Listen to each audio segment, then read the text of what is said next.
Eu sei que a resposta vai ser múltipla, porque são diversas visões que se tem na África, tá? Mas eu queria saber o seguinte: com a experiência que você tem como jornalista, tá? O seu trabalho na televisão pública de Angola, né? Os seus contatos da África, o seu conhecimento do continente, enfim, como é que a África está reagindo a tudo isso? Guerra da Ucrânia, crise de Israel e a formação do mundo multipolar. Qual é a visão dos africanos? Pode colocar setorialmente por país, enfim, a liberdade para você responder aí segundo as suas percepções. É importante, inclusive, que o senhor tenha feito essa divisão, né? Porque quando falamos para o público brasileiro sobre o continente africano, muitas pessoas ainda não têm a noção, né, do número de países que estão ali e que são diferentes modelos de governos e diferentes idiomas que são falados, e é preciso que o senhor faça realmente essa pontuação. Mas eu, no lugar, porque ficaria muito extenso, de falar pelos principais países, eu poderia mencionar, assim, por região, não é? Mas com ênfase especial à África Austral, porque primeiro porque é a região que eu tenho mais contato, né? E por causa de Angola, mas também por causa dos BRICS, que eu acompanho muito os movimentos na África do Sul. E eu posso dizer que os países africanos, na sua grande maioria, eles são países que receberam nos grandes movimentos independentistas, no final dos anos 60 e até meados dos anos 70, muito apoio da antiga União Soviética, inclusive militar, treinamento, armas e uma série de outros recursos para que pudessem fazer frente à pirataria, especialmente da França, né? No caso dos países de língua portuguesa, de Portugal. E, com isso, no episódio da Ucrânia, a Rússia, que herdou essa empatia do africano para com os antigos soviéticos, né? A Rússia teve uma adesão muito grande. Os países são muito mais simpáticos à causa russa do que à causa ocidental. Mas não é apenas por esse aspecto, comandante Robinson, que os países africanos têm essa preferência pelos russos. É por causa do histórico também recente. Eu vou dar como exemplo Angola. Os Estados Unidos da América reconheceram Angola como país somente em 1991, 92.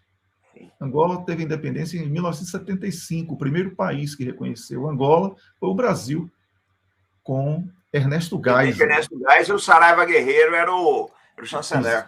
Exatamente. Inclusive, o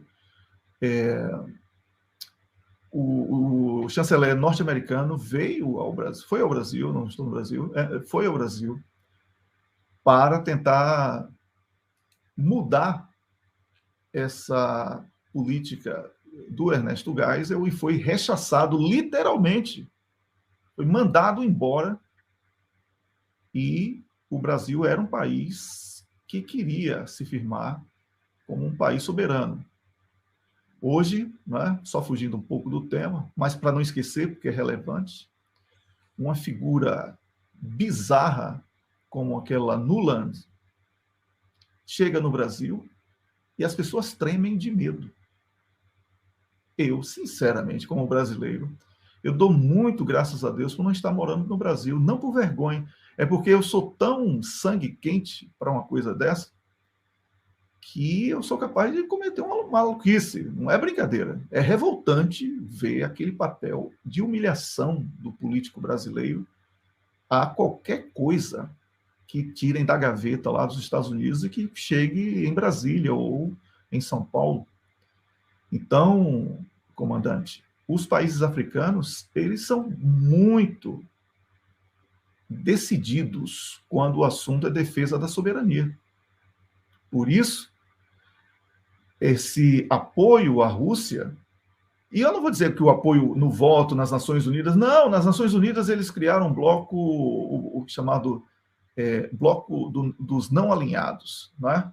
Aquele, essa guerra não é minha, estou fora, não voto nem sim nem não, mas na prática a Rússia ampliou o leque de negócios com esses países, houve uma intensificação na parceria China-Rússia no continente africano.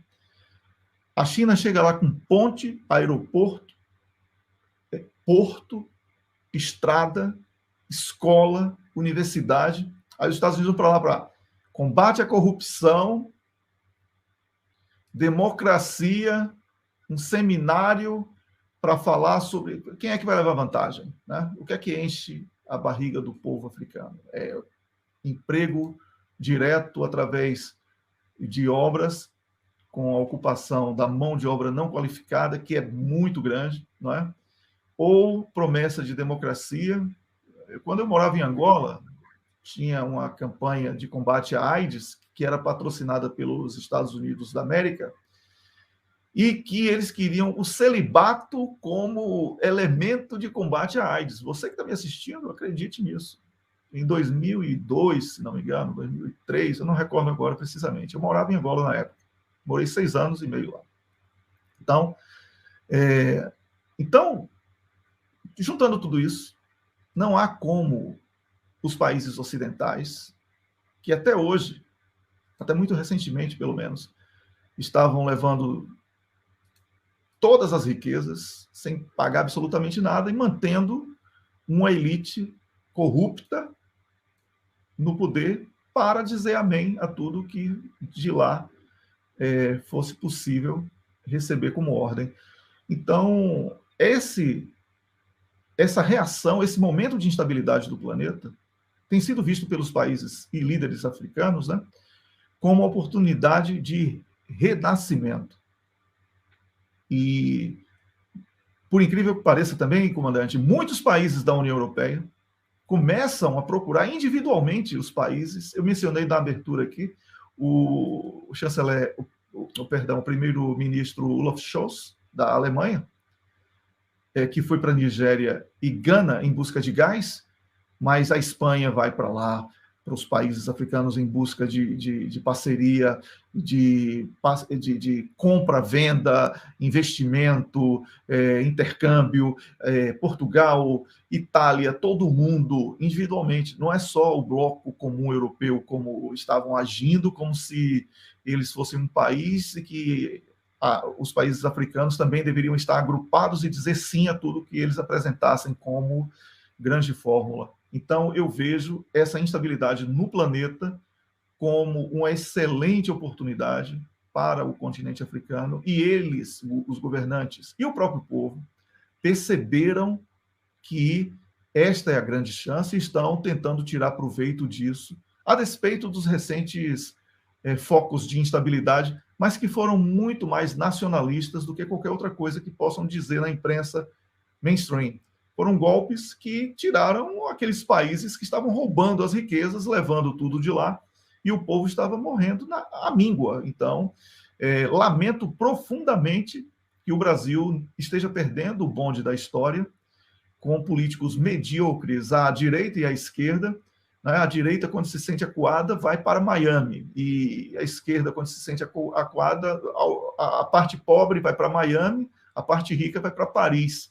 Ou seja, estamos aí à mercê de fantoches, né? As eleições no Brasil, as pessoas falam muito, debatem muito a questão da segurança eleitoral no Brasil. Eu acho que a questão do eleitoral no Brasil, pior é a prévia do partido, que tem aprovado ali uns nomes que não teriam a menor condição de representar qualquer segmento social em busca de um país melhor, de um município melhor, se você quer reduzir a uma questão municipal, a um estado melhor. A representação política brasileira é assim bizarra demais e me envergonha muito. Então, eu vejo que o continente africano pode ultrapassar a América Latina nas próximas décadas, se continuar nesse nível de degradação da representação política dos países latino-americanos em especial, mas não apenas.